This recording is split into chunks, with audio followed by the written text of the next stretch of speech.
Hi everyone, A.J. Heitman here, the Editor-in-Chief at JEMS, and welcome to today's webcast, Identifying Sepsis in the Pre-Hospital Setting. Today we're going to be discussing what's really one of the hottest topics in EMS and something that we here at JEMS have been working on for a couple of years behind the scenes with people like our speaker today and several others, discussing pre-hospital screening tools for identifying sepsis that allows EMS personnel to provide pre-arrival notification, initiate treatment, and create a system of care for sepsis patients. Just a few housekeeping notes for you before we get started. If you have any questions during the webcast on the lower level, you click on the Q&A widget and we'll submit your questions at any time. We'll answer those questions during the Q&A portion at the end. I'll be sitting here triaging them and combining a few of them so that we have time for our many questions that we'll have. You can also download a PDF of the presentation by clicking on the resource list widget that looks like a green folder at the bottom of your screen.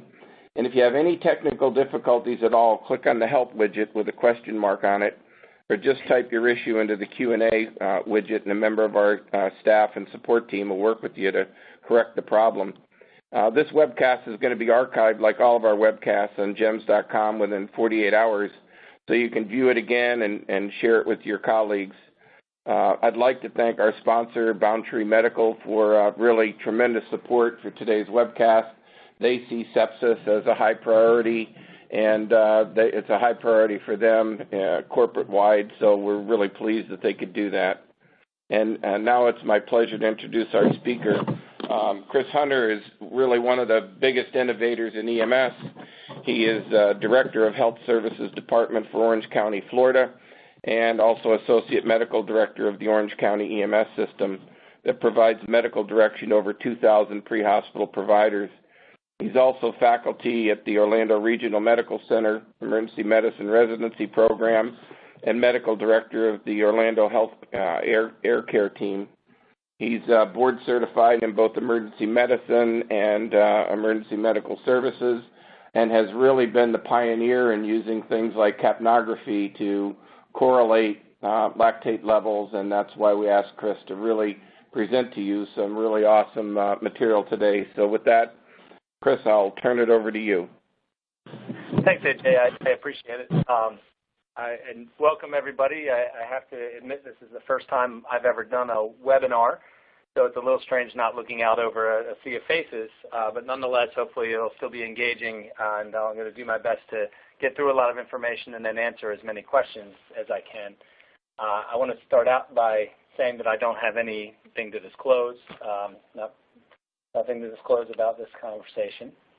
So I want to start really by going into pre-hospital sepsis screening and why it should matter to you.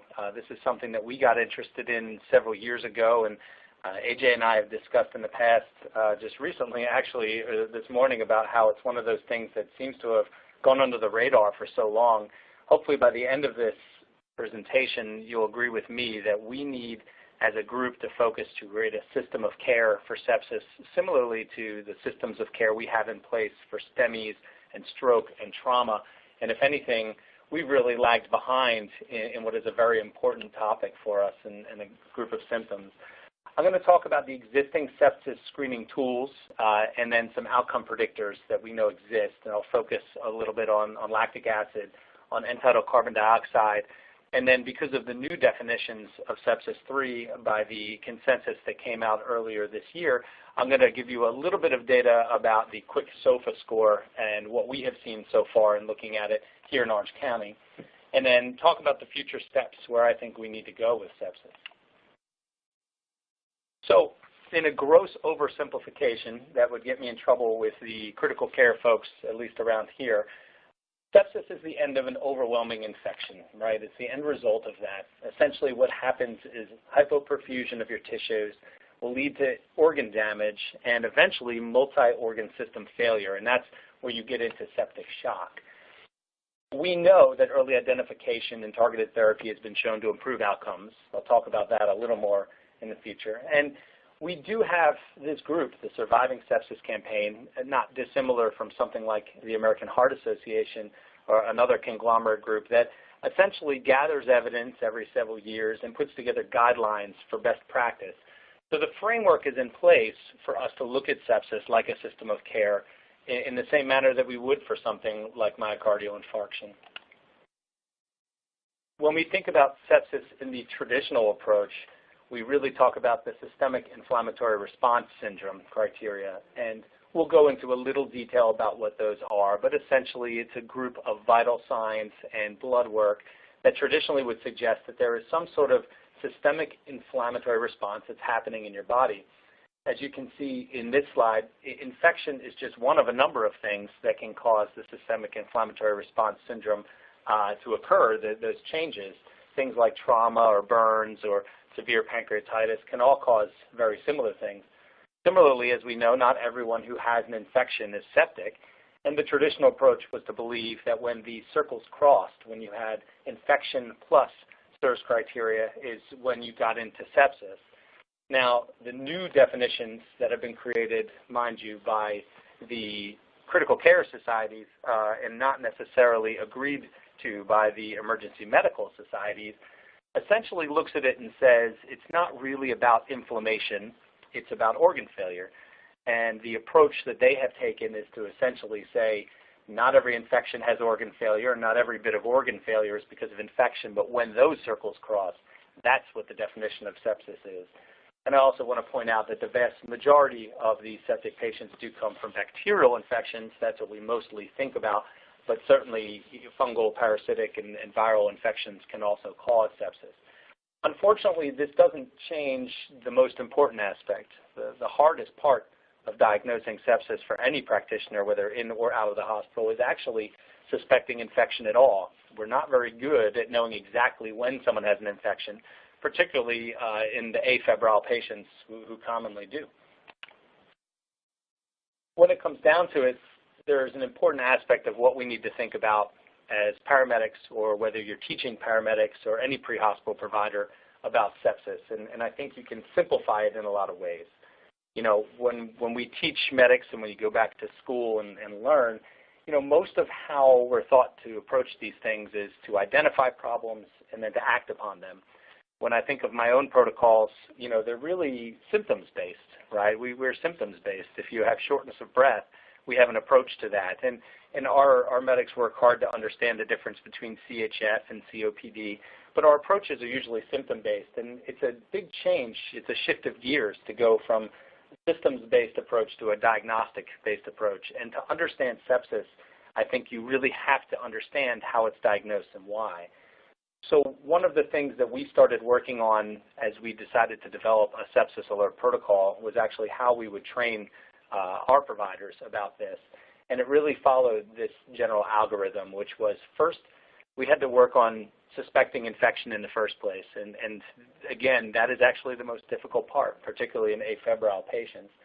You have to understand that that infection can lead to a maladaptive response in your body of some kind, right? And we can detect that through vital signs, you know, talking about temperature, heart rate, respiratory rate. Over time, that maladaptive response leads to hypoperfusion, and there's all sorts of really complicated ways inside the body that happens through cytokines and other things. But what you really need to understand is that a maladaptive response by the body leads to hypoperfusion. You decrease the perfusion to your important organs, and that can lead to organ failure. And there is a way that we can suspect organ failure in the body as well, and that's through looking at metabolic acidosis, particularly lactic acidosis. But if you think about it from a diagnostic standpoint, it's acidosis. That organ failure then leads to severe sepsis and shock and eventually hypotension. We're pretty good at diagnosing shock in the field. We know when someone's hypotensive that they're sick. It's really that in-between group, that cryptic shock group that we're after, that they have poor perfusion of their tissues, but they're not quite hypotensive yet. And that's a hard group to diagnose. Now, we also know that there are certain keys to treating sepsis. Most importantly, early recognition, fluid resuscitation as early as possible, and broad-spectrum antibiotics. Now, years ago, in the 90s, Manny Rivers created something called early goal-directed therapy, which really did a very important thing for the world of medicine. Sepsis was always considered a internal medicine problem, maybe an ICU problem, Manny Rivers created an algorithm for really aggressive therapy for septic patients starting in the emergency department. And while some of the aspects of that algorithm of early goal-directed therapy have been debunked, a number of them have stood the test of time, which is recognition, fluids, and antibiotics. More importantly, theoretically, what he did was he took sepsis from a hospital problem and made it an emergency room problem.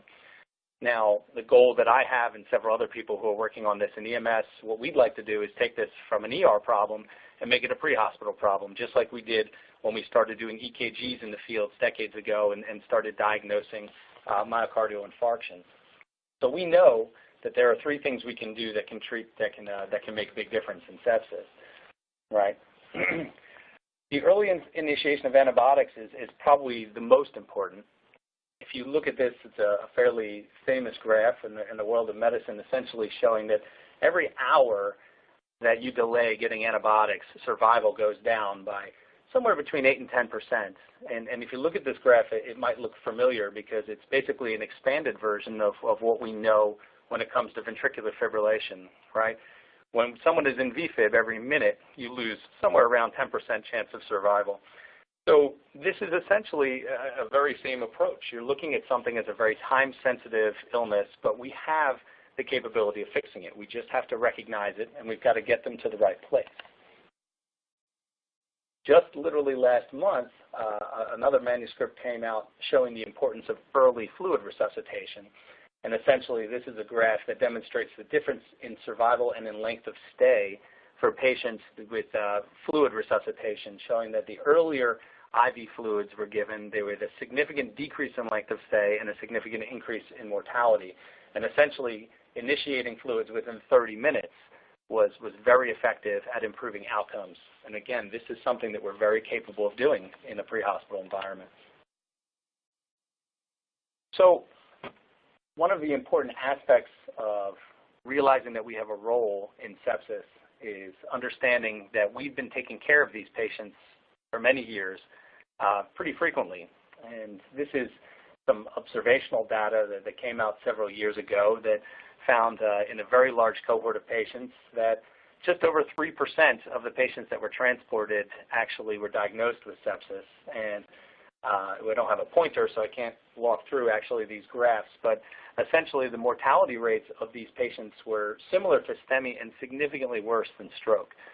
And I like to point this out because of the fact that we being the overall medical system, spends millions and millions of dollars creating these really high-fidelity systems of care for STEMI and for stroke, identifying these patients, getting them to the right place, getting the appropriate treatment to them.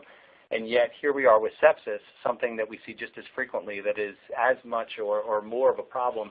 And for the most part, we weren't paying very much attention to it.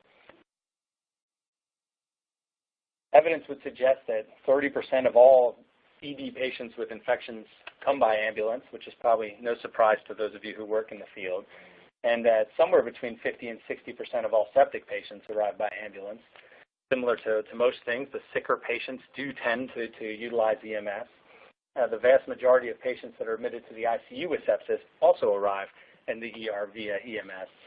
So again, this is a group of patients that we deal with on a regular basis, and the sickest of them are going to call 911. They're going to be the ones that we interact with. This is a small study that basically showed that EMS transport as a whole, going by ambulance, actually decreased your time to early goal-directed therapy and antibiotics. This was back when early goal-directed therapy was still, as an algorithm, very much in vogue. But importantly, time to first antibiotics, it was about a half hour shorter in the patients that were transported by EMS. This wasn't using a sepsis protocol or any sort of pre-arrival notification. This was simply the fact that these individuals took an ambulance rather than walking in or taking a private vehicle. What was an interesting sub-analysis of this paper was that if the EMS provider wrote anywhere in their narrative the impression of sepsis, the time to antibiotics was even much shorter than that, down to 70 minutes, so almost half as long as a walk-in. All it took was a paramedic to recognize, or an EMT to recognize, that this patient possibly had sepsis, and you decrease time to antibiotics by half. So unwittingly, this really suggests to me that if we can identify sepsis in the field, we can make a very big difference in survival. Similarly, other large retrospective studies have shown that even a placement of an IV by the pre-hospital providers or fluids of any type and any amount improves survival of those patients. So again, the influence that we have pre-hospital to direct hospitals to do the right thing, to start fluid resuscitation, to recognize sepsis, can make a very big difference. So we know these are frequent high mortality encounters, and we know that early identification and interventions can improve outcomes, including things like fluid. So can we actually identify septic patients in the field? And that's the big question, right? And turns out, I think we can. We're going to talk about some of the pre-hospital screening tools here. I know that some people who are probably listening use screening tools. Hopefully many of you do. I know that there's a lot of unvalidated screening tools that are used, things that are sort of homemade. And while I applaud anyone who uses unvalidated screening tools because they're at least thinking about sepsis, I would caution against the fact that very frequently dogma in pre-hospital medicine gets debunked when evidence starts coming out. And hopefully after this presentation, you'll realize that there are a number of validated scores that are out there, and I would encourage people to use at least published validated scores. A lot of these validated scores are actually retrospectively derived, though, which can be a problem. Typically what these retrospective scores do is they look at a cohort of septic patients and then go backwards and look at what kind of vital signs or what signs or symptoms they had by the EMS sheets, and then they sort of create something that would capture as many patients as they can. So these retrospectively derived screening tools usually have a very high sensitivity, but their specificity is not very good. They can rule people in, but they don't do as good a job ruling people out. And until you prospectively evaluate them, it's hard to know. So I would also caution you in understanding that. What you'll find in some of these first groups that I'm going to talk about is that they're screening not so much for sepsis, but for a sick person, in quotes, And the fact is that most or many of our sick people in medicine who aren't trauma patients are septic. So it tends to catch them and give you high sensitivity, but it doesn't actually help you diagnose sepsis in general. So one of the first of these tools is the Robson screening tool. And you can see here that essentially 2 or more of these criteria give you a positive screen. And the focus there is on temperature, heart rate, and respiratory rate. And to those of you who are familiar with the SIRS criteria, and we'll get into a little more, we'll notice that this is essentially SIRS criteria. And then altered mental status, which is an interesting addition, as well as serum glucose. Particularly, they're trying to rule out those patients who are in DKA or who are significantly hyperglycemic. When this tool was made retrospectively, it was, again, highly sensitive, but it wasn't very specific. So you can imagine that you could catch people with this, but there's plenty of folks with this cohort of screens that don't necessarily have sepsis. You could essentially be very intoxicated and have an altered mental status and a heart rate over 90, and certainly would not necessitate antibiotics. Another one of these was created in Sweden, the BAS 90-30-90 tool. This one is even simpler in that you basically just need 1 or more of 3 very straightforward criteria. You either need to be hypotensive, a systolic blood pressure less than 90, significantly tachypnic, which is respiratory rate over 30, or hypoxic, an oxygen saturation of less than 90. Again, my argument towards this would be that any one of these things could mean a lot of things are wrong with the patient. It doesn't necessarily get down to who is septic and who needs antibiotics. It might give you a very good guide as to someone who needs either airway intervention or resuscitation, but it doesn't really have any sort of aspect of that. Now, these are in patients, if you look at it, that are supposed to have a suspected infection, which helps quite a bit. However, the sensitivity and specificity for the BAS tool are actually fairly poor compared to the other ones we're about to talk about. So the PRESS score was recently created from our friends in Emory, and the way they did this was pretty cool. They went retrospective and then did a modeling study to go forward. And essentially, what they did was start by looking at dispatch data and going back, and they found that patients that were over 18 If they had a little bit of a low systemic or systolic blood pressure, elevated heart rate, elevated respiratory rate, then they would fit into this next step. If they didn't, they'd stop screening right away. And the next step was to rule certain people out. If it was traumatic, they ruled it out. If it was post-cardiac arrest, if the patient was pregnant, if there was psychiatric emergency or any toxic ingestion.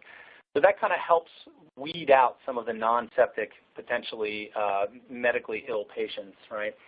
So you had to get all those in first. And then they went forward and they looked at what it turns out to be a little bit of a complicated scoring system. So essentially, 2 or more of these scores would increase your risk for sepsis. But it starts actually at the dispatch level with if you're using the sick person card essentially in your dispatch. It also looks at nursing home transport, age. They do not give specific temperature in this. It actually talks about just hot tactile temperature. And then they look at different levels of hypotension and hypoxia. This is an interesting scoring system, and a score of 2 or more had a fairly decent sensitivity and an okay specificity. But for a lot of people, this would be difficult to do. I know in my particular system, we don't link our dispatch cards necessarily with what's going on with the call, so we would only really be able to do this retrospectively.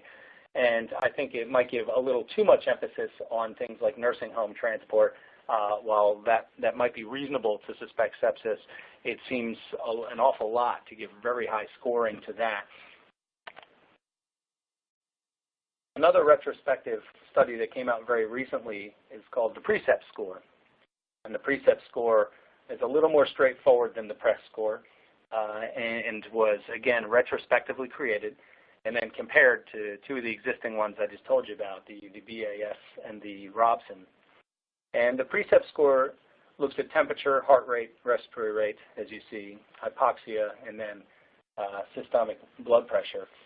And essentially, if you would have scored greater than 4, this was a highly sensitive and a highly specific mark. They had about 85% sensitivity and just around 80 for specificity, and that's very good. Again, this was retrospectively created, and so far it hasn't been prospectively validated, but essentially this is just looking at vital signs. They compared this to the modified early warning system. That's something used in several hospitals where they basically trend vital signs in inpatients and flag nurses or staff if someone's vital signs seem to be trending towards sepsis. And it was more specific than the Robson tool. But again, this was created by emergency physicians, not by pre-hospital providers, and it has yet to be prospectively validated.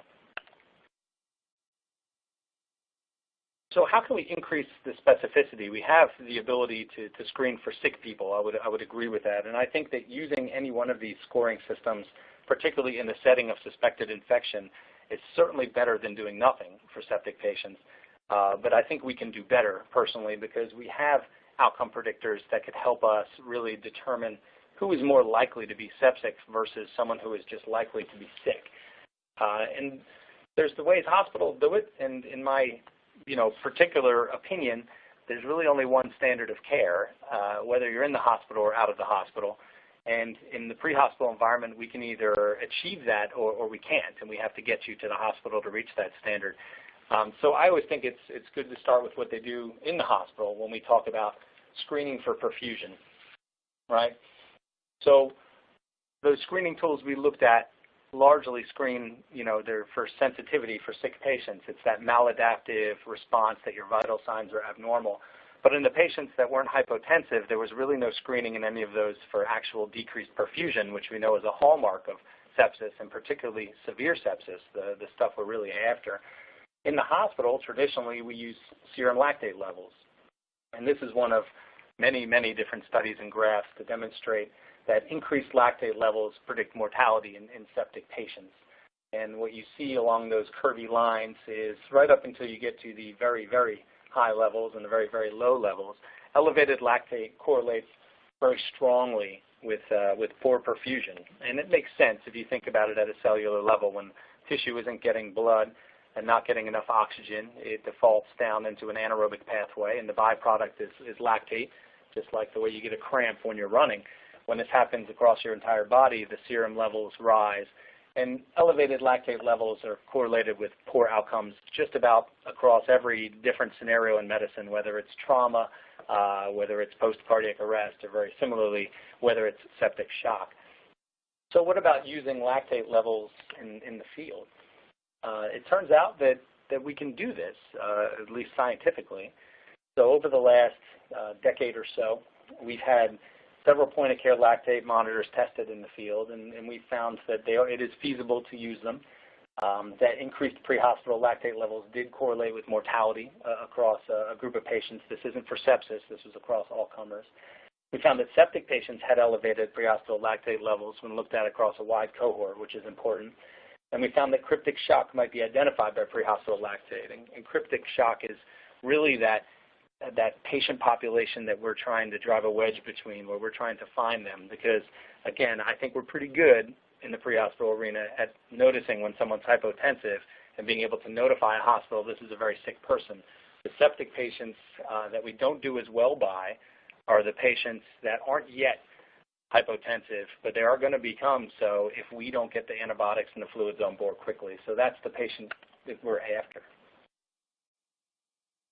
We've even seen a very small published report showing a screening test using lactate levels was very successful. This is a small study that was done where it just had about 60 some odd patients, 67. And it was a prospective study that created a sepsis alert protocol incorporating lactate. And essentially it was suspicion of infection, 2 or more service criteria, and an elevated lactate, lactate more than 4. It's the traditional way in the hospital that we always diagnose sepsis.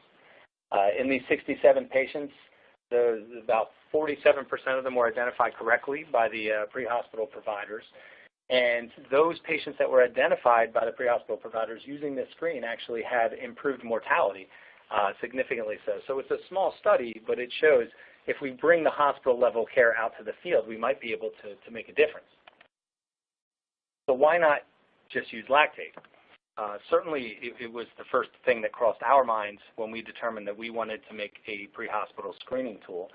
But we run into issues operationally, like I'm sure all pre-hospital groups do.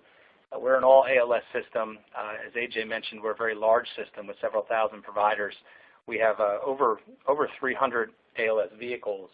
So whatever we have to do has to make sense operationally for our agencies. And it turns out that currently the only lactate monitor that we'd be able to get here will cost us over $1,000 a piece. So that would require somewhere in the neighborhood of $500,000, to $250,000 to $500,000 in equipment. So there was a cost issue for us. The other issue, which isn't as big an issue here because we're an all-ALS system, but when it comes to generalizing it across the country, is that drawing blood is an ALS skill. There are point-of-care meters that where you can squeeze out just almost a finger stick like a glucometer, but those are wildly inaccurate from what we could tell.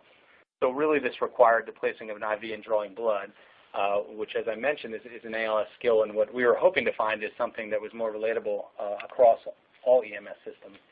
And finally, one of our challenges was the correlation itself. This is just one of a couple of studies that looked at these pre-hospital lactate monitors and found that these and some of the other point-of-care monitors did not correlate very strongly with lactate that was drawn in the hospital. Lactic acid can be a bit of a finicky test. A lot of hospitals will use both venous or arterial lactate. Some of them do point of care. Some of them you have to send it to the lab. There's always been some question in the critical care community about how arterial lactates are really much better than venous. There is some evidence to suggest that they correlate well enough that it doesn't matter. But what we saw here was people with elevated lactates in the field that when they were repeated at the hospital, they were not elevated, and it was causing false positives. That's better than false negatives for the patient, but it doesn't work very well when you're talking about an alert system of pre-arrival notification. So we thought there might be another way.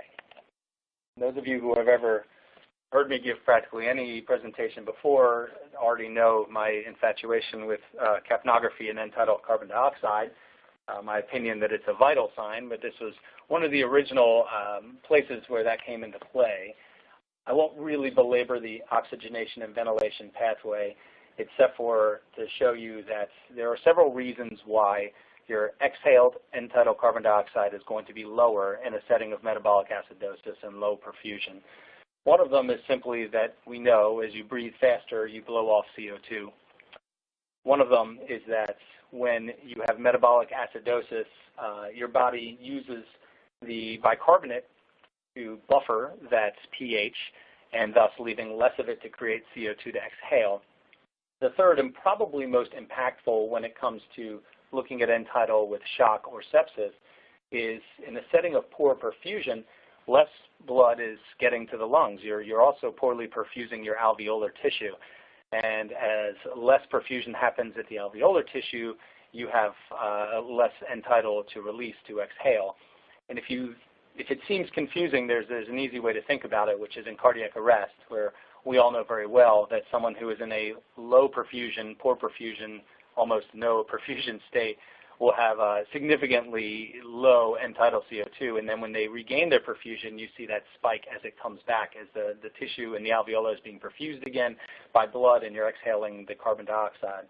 So if you think about perfusion in that sense, you can realize that lower end-tidal CO2 is one of the hallmarks of poor perfusion of your tissues. So if we're looking for perfusion and we don't want to check lactates or draw blood, maybe we can use end-tidal CO2.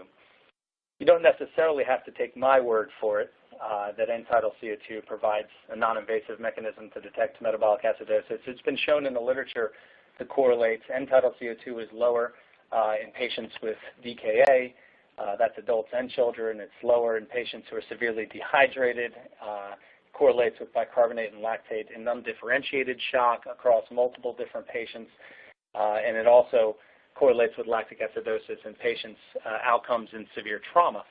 So all of these different publications basically show that low end-tidal CO2 in spontaneously breathing patients correlates with metabolic acidosis and or with lactic acidosis. We went forward and did a study in our emergency department where we looked at all the patients with suspected sepsis that came in. And as the lactates were being ordered by the physicians, our respiratory therapists checked their end-tidal CO2 and it was recorded. So this was a prospective group of patients, about 300, a little over 300, 330 I believe, that had simultaneous drawing of lactate levels and end-tidal CO2. And what you see on this graph, which we have shown again and again now in subsequent studies, is that decreased end-tidal CO2 correlated very strongly with elevated lactate levels. And when you look, again with no pointer, it's a little hard to show, but right around 25, somewhere between 25 and 30 is where you have that big grouping of the patients with lactates over 4. That magic number of 4 was traditionally thought of to mean severe sepsis. They've slowly but surely now working towards us saying lactates of 2 should be what we're after, but in the traditional sense, a lactate of greater than 4 correlated with a mortality somewhere above 30%, which is a very sick patient. So low end-tidal correlated with lactate levels in patients with suspected sepsis. What we have here, not to dive too deeply into statistics, is a receiver-operator characteristic curve. And all you really need to understand about this curve is the further away your line is from that middle line, the diagonal line through the square, the better that what you're testing is at predicting it, what you're hoping it predicts. So this is looking at lactate and end-tidal CO2 and mortality. And what you can see is that end-tidal CO2 was just as good at predicting mortality in these patients as lactate levels. That's essentially what this is. The area under the curve was essentially the same, 0.75 to 0.73. So in patients with suspected sepsis, we found a non-invasive mechanism to predict mortality that was just as good as drawing a lactate. And to us, that meant we could avoid spending a lot of money on lactate monitors. So we know that end-tidal CO2 is a non-invasive outcome predictor. It performs as well as lactate, so it may provide us a method for early identification. And we created a protocol based on this. So our goal was to take the hospital approach to diagnosing severe sepsis, traditionally suspected infection, 2 or more SIRS criteria, identify hypoperfusion, and get rid of all the blood work that you couldn't do in the hospital and just look at what was left, suspected infection, 2 or more of the SIRS criteria that we check on all of our pre-hospital patients, temperature, heart rate, respiratory rate, and identifying hypoperfusion. We're good, like I said, at hypotensive patients, but we wanted to look at end-tidal CO2. The cutoff that we ended up using is 25 millimeters per mercury. That comes not just from that first study I showed you, but from a retrospective study that we did on over 1,500 patients that were all comers that had their end-tidal drawn or recorded as part of their vital signs. So I think 25 isn't necessarily a magic number, but it's the number that we ended up using, in part because we wanted to create an alert process with pre-arrival notification. And in our system, we have concerns with alert fatigue. We already have STEMI alerts and stroke alerts and trauma alerts. We even have something called a hazmat alert, but we wanted to create a sepsis alert. And our reasoning for that was fairly straightforward. We were hoping that we could identify severely septic patients in the field, the sick ones, and let the hospital know we were bringing them there, because the hospital then has a chance to immediately offload our patients, start doing the administrative processes that are necessary to to give them the appropriate antibiotics. That means they need to get registered, they need to draw blood cultures, and then they need to get those antibiotics mixed up so they can hang them. It sounds very simple, but many of you, I'm sure, work in hospitals and realize that that task can take a long time. If you compare it to what we do with stroke alerts and CT scans, before the process was really looked at, and now we take patients directly from our EMS stretchers to the CAT scanner, even though we knew we needed a CAT scan on every one of these stroke alert patients that came in, it still took, on average, somewhere near an hour to get them that. Until we started really thinking about what we could do. And that pre-arrival notification for stroke helped us a lot. We clear somebody off the scanner, we bring them right back, and now our time to CT really just takes the amount of time it takes to register the patient. So we were hoping for the same process with sepsis alerts. And it turns out that the powers that be in the federal government put us in a good situation for this. Because just as we were coming up with this protocol to identify sepsis, do pre-arrival notification, and start fluids right away, something came out called the sepsis bundles from the National Quality Forum. Basically what this was in order to encourage hospitals to do the right thing for septic patients, the government has decided to use a carrot and a stick. And basically they took a carrot and they're using it as a stick. They're whacking the hospitals over the head with it, essentially. The carrot is how you get paid. And basically what they said is if you want to get paid for treating septic patients, you have to meet certain metrics in certain time periods. One of them is you've got to get blood cultures, start antibiotics, and do a certain amount of fluid resuscitation and draw lactate within the first 3 hours of a patient arrival. And the second is a downstream 6-hour bundle. So right as we were trying to get the hospital's attention with septic patients, the hospitals here started reaching out to us saying, can you help us identify these patients? Because they were fearful that they were missing the diagnosis in that window. So it worked out really well as a system because we started working together almost immediately.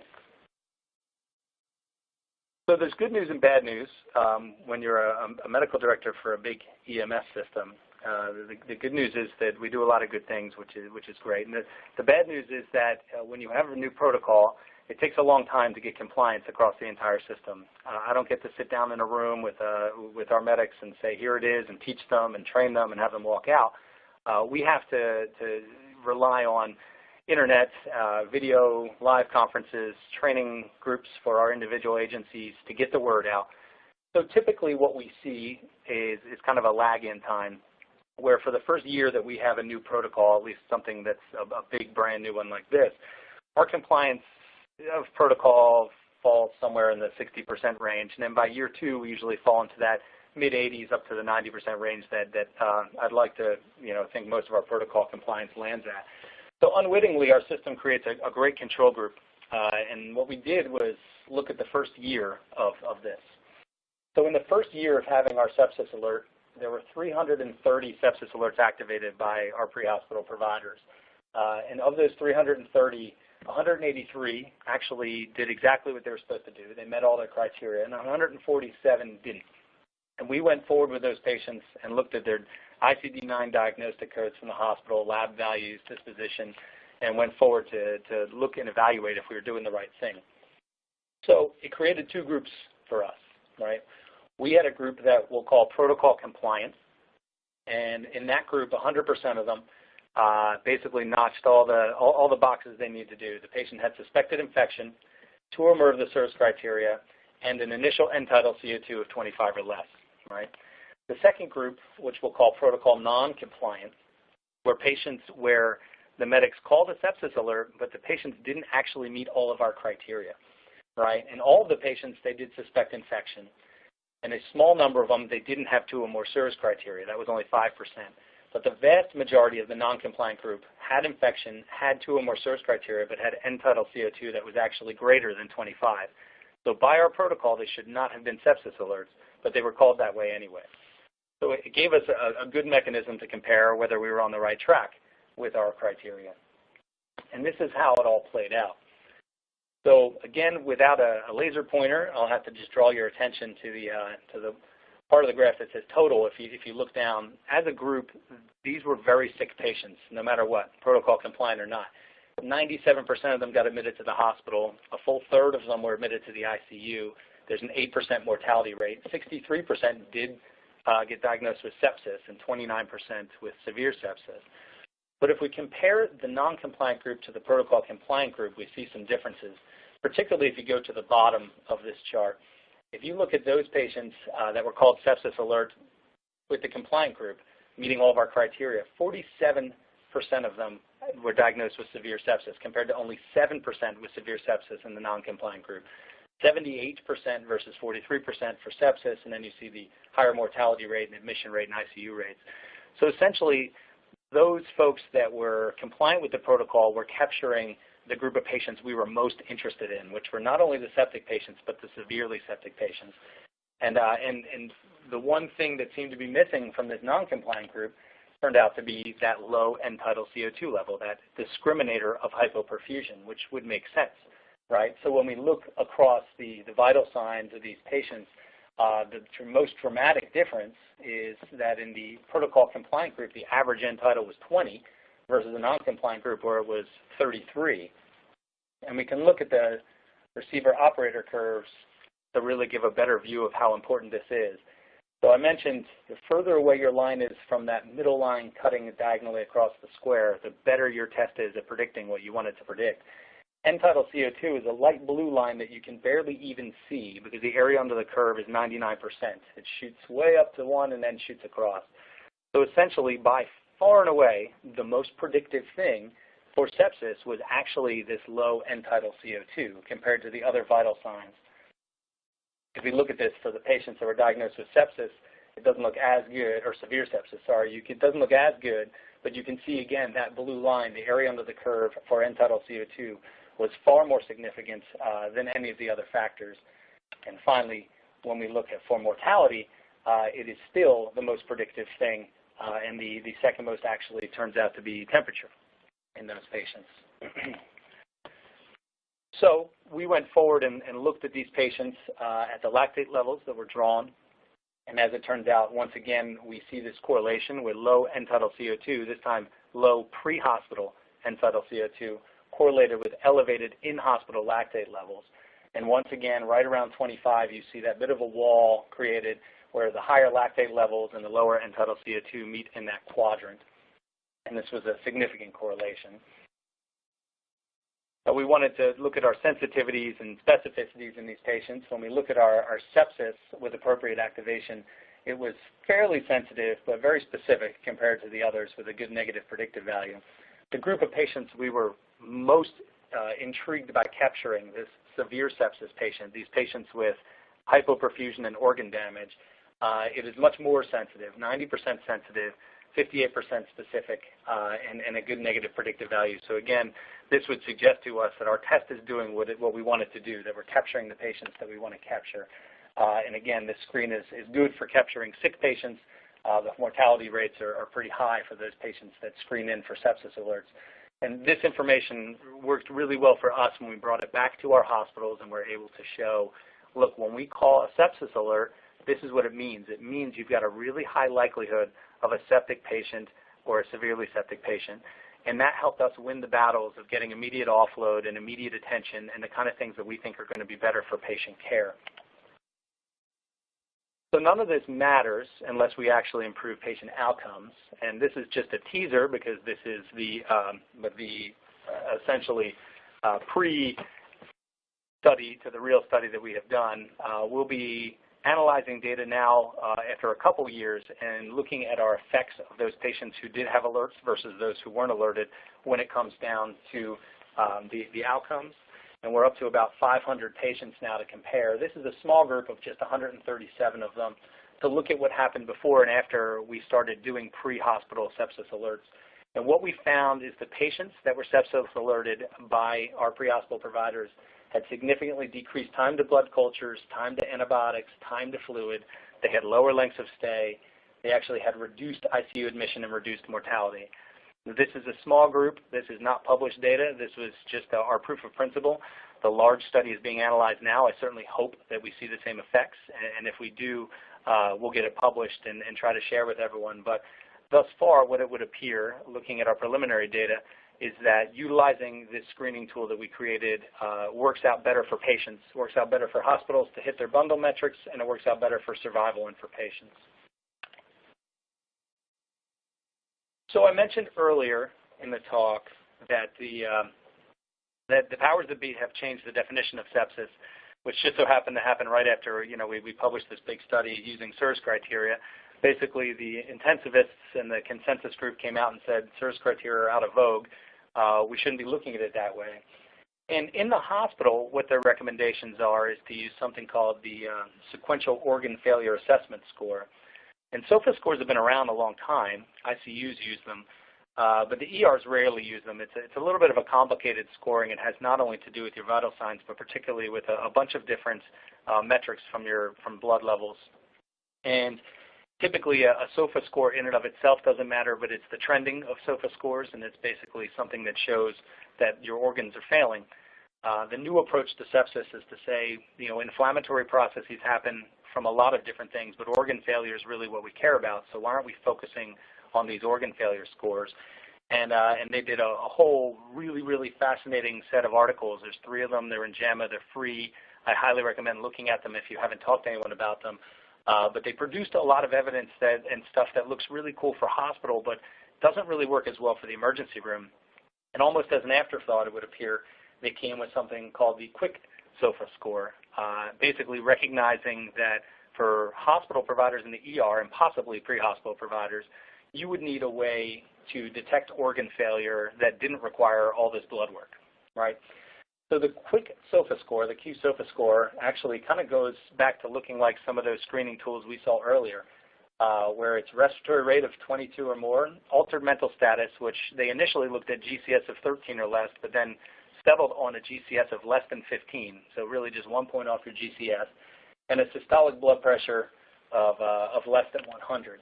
And basically, the thought is that if you have 2 or more of these things, that is a demonstration of organ failure, at least a screen for it.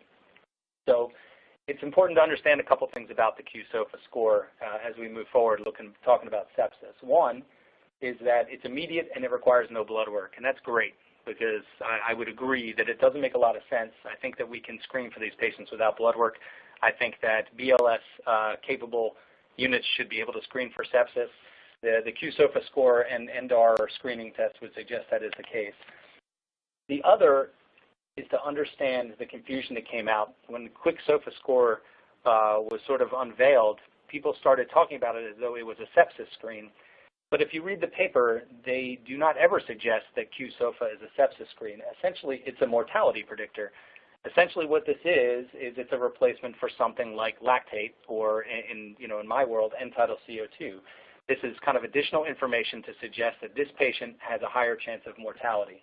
So you're not screening for sepsis and you're not screening for infection. We still have the same issue of trying to determine who has an infection before we can even apply these outcome predictors. And I mentioned before, this is developed by intensive care doctors without emergency medicine input. The American College of Emergency Physicians and several other ER groups actually spoke out against utilization of these without prospective validation. And I think that's still where we are now. So this was created retrospectively. And we already mentioned about kind of the rigors that require prospective validation. So we had this group already of our 330 patients that were suspected with sepsis, and we capture, in addition to our other vital signs, a GCS on everybody. So we were actually able to go back retrospectively and calculate qSOFA scores in the same 330 patients that we had used for our sepsis alert criteria. This is data that is unpublished. It's in the process right now in review. And what we did was look to compare retrospectively, would qSOFA have added anything to our screen? If they're right, and organ failure is really what we should be after, and perhaps the inflammatory response syndrome is not what we should be after, you would assume that qSOFA might add something, if not be better. But because qSOFA is essentially an outcome predictor, just like tidal, we also wanted to compare and look at that and say, which does better as a predictor for mortality in these patients. So again, these are two small rock curves. As we mentioned before, unfortunately, these don't have that little line in the middle, but hopefully you get it at this point. The area under the curve means, higher area under the curve means that you're a better predictor statistically. And what we found was for severe sepsis, the area under the curve for qSOFA was 0.69, not so bad. But for end-tidal CO2, it was 0.78, so it was significantly better. If we did qSOFA and end-tidal in these patients, the area under the curve increases very slightly to 0.81. When we look at it for mortality, however, end-tidal CO2 had a significantly higher area under the curve than qSOFA alone. qSOFA actually did not significantly predict mortality in these patients. And if we add them together, they are predictive of mortality that way. So it didn't change a lot, and it was interesting to see that qSOFA alone in those patients actually didn't predict mortality. But we want to look at the cutoffs as we've been told to take them. When we look at our end-tidal CO2 of 25 or less, which is our derived cutoff, and we're looking at outcome prediction for mortality, what we found is that end-tidal CO2 of 25 or less is pretty sensitive, 80%, and fairly specific for mortality. When we look at qSOFA of 2 or more, it's significantly less so, so far as being sensitive and specific. When we combine them, we actually lose quite a bit of the sensitivity in these patients, and the specificity goes up. But what's even more interesting to me is if we did an either or. So if instead of suspecting infection and using the end-tidal, we were using suspecting infection and qSOFA, if we said end-tidal or qSOFA, it increased our sensitivity. It captured some more patients, but the specificity dropped way down. And again, that's probably because anyone with a GCS of less than 14 or systolic blood pressure of less than 100 might be sick, but that doesn't necessarily mean that they're septic. So eventually what we came to the conclusion of is that adding qSOFA really didn't add any benefit to our existing screening tool. So at this point, we don't plan on utilizing it any further than that. That said, I think it is important for people to recognize that this is a tool that can be used to screen for sick patients and potentially septic patients without any blood work. So if you were in the situation where you don't have capnography regularly used on your units, you can use this, and it's not a bad idea. I would just lump it in with, some of those other screening tests that we have right now that were retrospectively derived but haven't been prospectively validated. I think it falls right in there with the Robson, the BAS, and those other tools. So take-home points, and we're almost at the end. Early identification and resuscitation by EMS may improve outcomes for patients with sepsis. I do believe that's the case. And if you walk away from your computer with anything here, I think it's important to recognize that we, as a group, need to help drive the discussion of creating a system of care for sepsis. We have the ability to recognize and identify it. There's every reason to believe that interventions we can perform in the field as simple as starting fluid resuscitation and notifying a hospital might make big differences in patient care.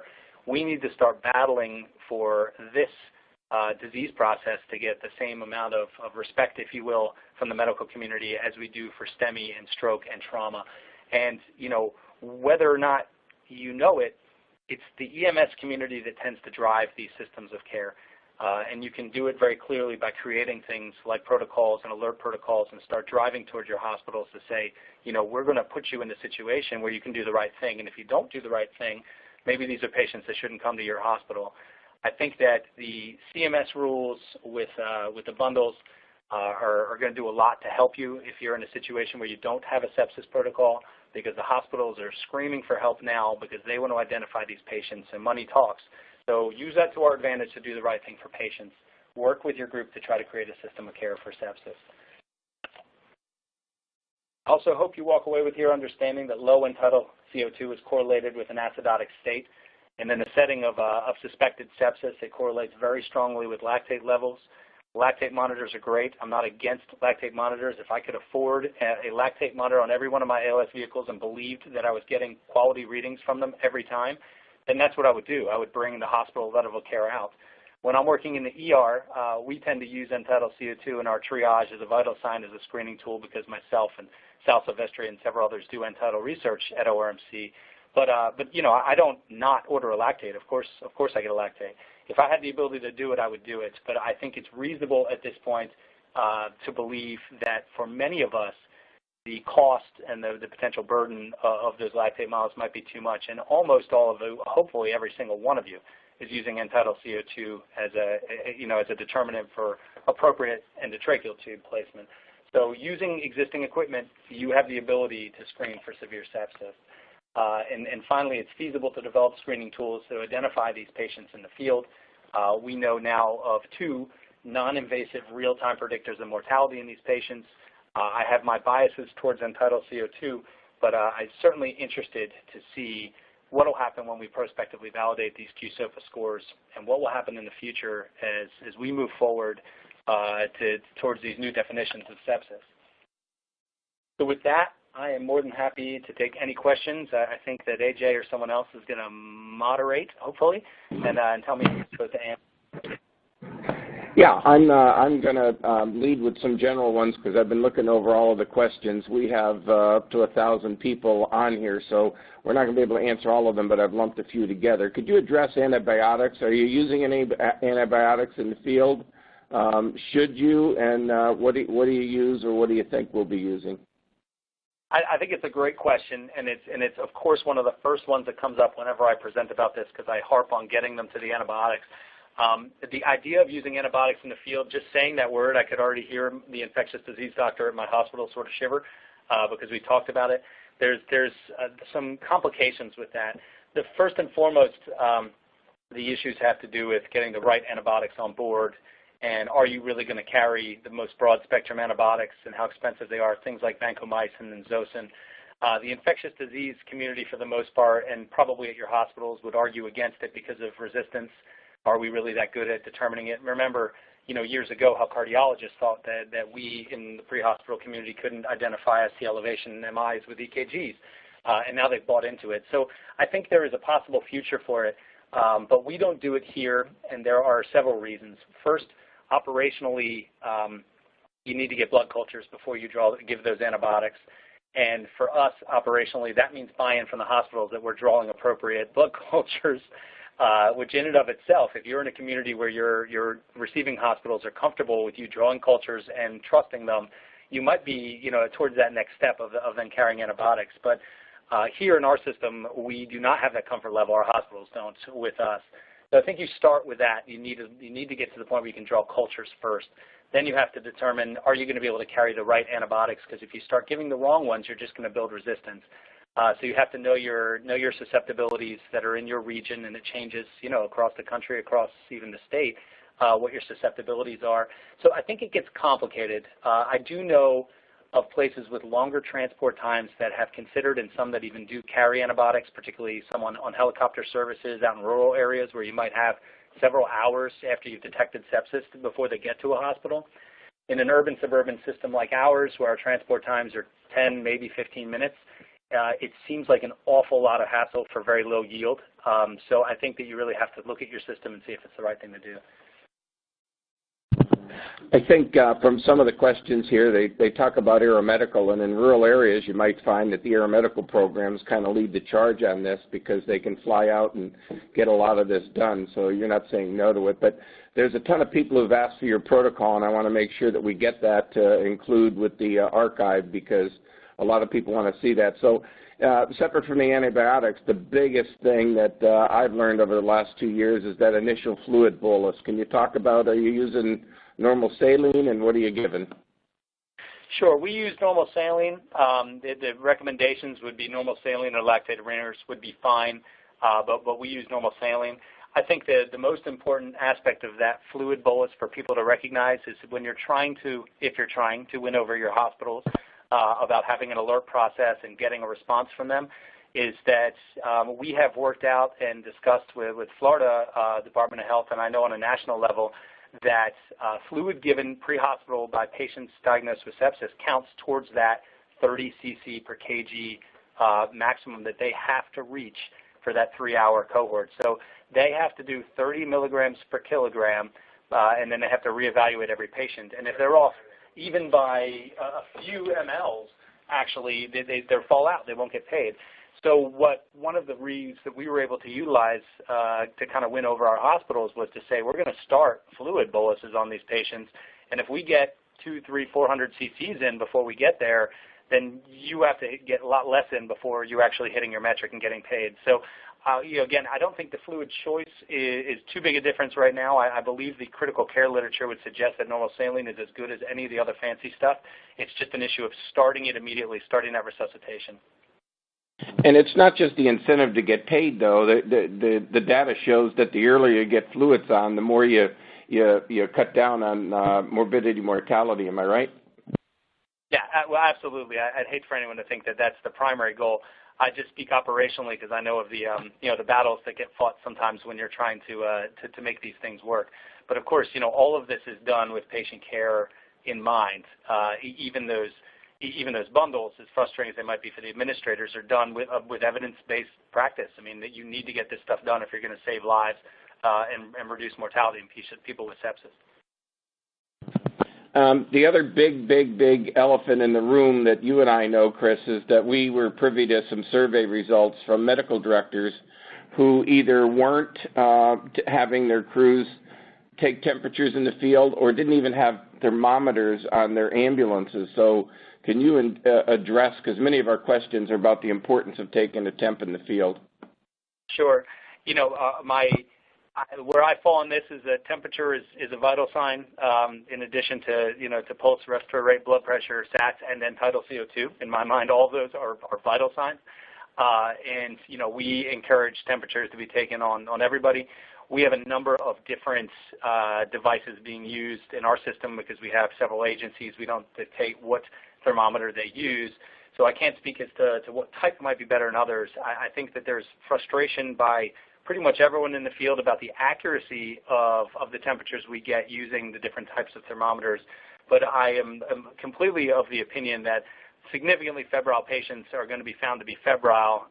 You know this. If you've got kids or you take your temperature at home, I don't think very many of us are doing rectal temps at the house when we have the flu. So we're not going to get the most accurate thing. You might miss those patients that are febrile by a 1/10 of a percentage point. And I think we have to be willing to accept that loss. But at the same time, it doesn't make any sense to me to not even be trying, because I don't think that the thermometers that are available are so wildly inaccurate that it's causing any harm. So my opinion is we should be checking temperatures in the field, and that we should have our hard cutoffs, and we have to recognize that the gold standard is a rectal temp, just like a lot of other gold standards that happen in the hospital that we can't quite bring that level of care to the field. I wouldn't recommend doing rectal temperatures in the field either. All right, for my December editor's page, I was so shocked with what I was hearing from agencies that I'm doing a comparative chart of a whole bunch of different thermometers, and the reality is they're not that far different. If a kid has 101 fever, you're going to know he has 101 fever. So I think that's pretty significant. Another big question everybody's asking is this a BLS assessment tool, which I absolutely believe that it is, and there's no reason separate from the fluid challenge that BLS can't be leading the charge here in putting this in the pre-hospital arena. I absolutely agree. I think that, again, I call it a vital sign. I think that hooking someone onto a nasal cannula and interpreting capnography is absolutely a BLS skill. I think it's an essential BLS skill. If you're a BLS provider and you run cardiac arrest, I think you should be able to understand the mechanisms that are in place there. So I think that the most important aspect of this is the pre-arrival notification. In a two-tiered system, the first response could activate, could know they need ALS response if they can determine that this is potentially a septic patient, and that brings the ability to start the fluid resuscitation there. So yeah, I want to say I saw a couple of the questions up here asking about how we got the end tidal. All of the patients in the study I mentioned were spontaneously breathing. It was all done via nasal cannula. We use LifePak 15s here. So there are studies that we have done looking at intubated patients, and the end tidal CO2 still, when you're bagging them, it still very strongly correlates with lactate. Obviously, if you set someone on a rate on a vent, you can blow off more or less CO2, so you start losing that. But in the immediate sense of intubation, it shouldn't change much. But all of these were spontaneously breathing patients with nasal cannula. The other thing is pretty significant that we didn't really have a lot of time to push on, but if you read our supplement, the 40 pages are replete with examples of all of the consequences if we don't get them to the hospital early enough. And one of them is about, my wife has a board of director who lost all of her fingers and her toes to gangrene because they treated her shock appropriately, but the vasopressors actually led to the gangrene. So if we don't pick it up in the field, there's a bigger chance for mortality. Could you address that? But yeah, I mean, undoubtedly, every hour that these patients go undiagnosed, their mortality goes up, and that doesn't even speak to the morbidity, as you mentioned, of people. Septic patients are the most expensive patients our hospitals care for, far and away. Billions upon billions of dollars are spent. They have some of the longest lengths of stay. If you look from a hospital administration side, this is a group of patients that you own for a long period of time that have a high risk for mortality, a high risk for morbidity, a high risk for iatrogenic consequences because they're in the hospital for so long. So this is a group of patients that they desperately want to find earlier, treat sooner, get out of the hospital sooner. There's, I think, unequivocal evidence at this point that the sooner we identify these patients, the more likely we are to give them the kind of intervention that's going to save their life. And this is a dramatic shift from even 20, 25 years ago when it was, a disease thought of old people, and there wasn't much you could do. And what this early goal-directed therapy did was really bring attention to the fact that we should start immediately aggressively treating these patients, and we can make a very big difference. AJ, if you'll let me, just because I can see some of the questions too, because there's several questions about pediatrics, I want people to know that these studies I discussed were all in adult patients. Yes, we are working towards the idea of looking at this in pediatric patients, but pediatric sepsis is a bit of a different animal, as those pediatricians and pediatric-specific people here know.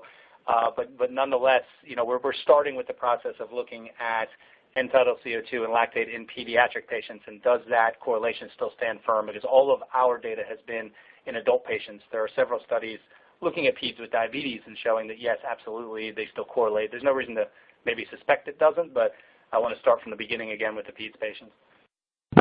Yeah, and I want to point people to the section of our special section in September by Rami Duckworth, who's really kind of focuses a lot on sepsis for pediatrics. And some of the ammunition that we find, even at the Eagles group level, is that when you talk to a hospital, they have to realize that some really sick kids come in with sepsis, and I guess the data is about 50% of them that are treated for sepsis initially may end up back in the hospital 50% of the time, so within 30 days. And that's that Golden Affordability Care Act. If they come back to the hospital within 30 days, they're not going to get paid. So it behooves a hospital to have a septic alert program, particularly for peds, and to follow up on them, because once they come in, they're prone to coming back in. So anything you want to address on that about these patients who have return sepsis? Because that's actually what happened to Muhammad Ali. He was missed on his second effect, and some people thought it was just pneumonia, and he ended up dying of septic shock.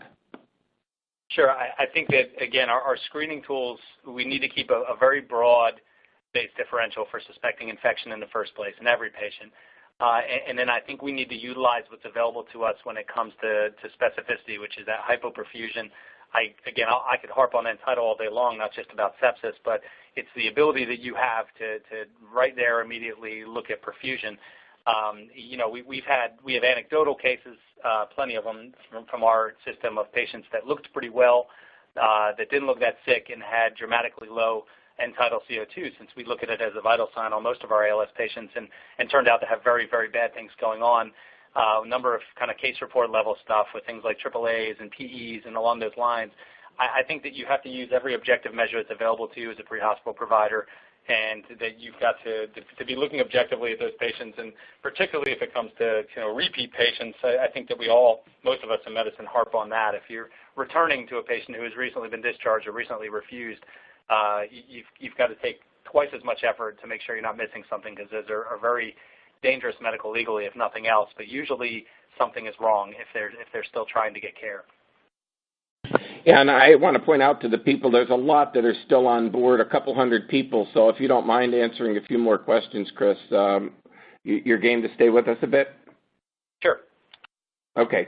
One of the things that we did in our special section is there's 131 current footnotes. So when you're doing the battle with your hospitals, anything that they want to debunk is probably a footnote that for a reference that can be able to show why this is absolutely critical, because many of the things that we're doing in the field is driving care in the hospitals, and that's refreshing for us. Now, somebody asked about end-tidal CO2 being dynamic. So do you just rely on that first reading, or do you have the crews watching that end-tidal CO2 before they make a decision, or do they make that decision on the first bang of 25 or less? Sure. So our process is in our protocol is essentially the first steady state you get after 5 or so breaths. So if you put on a nasal cannula onto someone, they'll take a few breaths, and you'll see let the capillary stream kind of get warmed up and everything else. So technically, what we record for our first set is after about 5 breaths, that steady state recording. For us, we continue very frequently to monitor end-tidal. Most of our ALS patients, we use it as a vital sign. And so from my perspective, pretty much if at any point during our evaluation their end-tidal is less than 25, they can meet the criteria. For the published study there, that was only the initial one. So there were probably more that could meet and fall into that alert process as we work with it. I think what's an interesting thing, and all vital signs are dynamic, right? We know even one reading of hypotension in a trauma patient portends bad outcomes, even if the rest of your readings are normal. And I look at end-tidal, again, as a marker of perfusion very similarly. But certainly there are ways that you can have low end-tidal and not have terrible things happening. If you have a severe anxiety attack, you're breathing very fast, you can blow it off. I challenge people usually with 25 or less to put on one of those cannulas and try to sustain at 25 or less just by breathing fast. It makes you feel absolutely miserable. So even if you're, quote unquote, just having an anxiety attack, if you're less than 25, you are sick, you need some sort of intervention. I would also mention that when it comes to the dynamics of it is that there's still a lot more to be learned. We have worked a little bit with our ICU doctors about, we know lactate clearance is one way to look at whether or not you're going the right direction with septic patients and treating them. We don't know much about how end-tidal might change once you start treating them. There's a lot of factors in end-tidal, so it could be interesting. I met with a gentleman from Emory about a month ago who does studies on waveforms in general, long kind of tracks of waveforms, whether it's your pleth or whether it's your EKG or end-tidal tracings. And they're doing all sorts of really interesting statistical analysis to look at how waveforms change over time and what that might mean. It's a bit over my head statistically. I don't really know.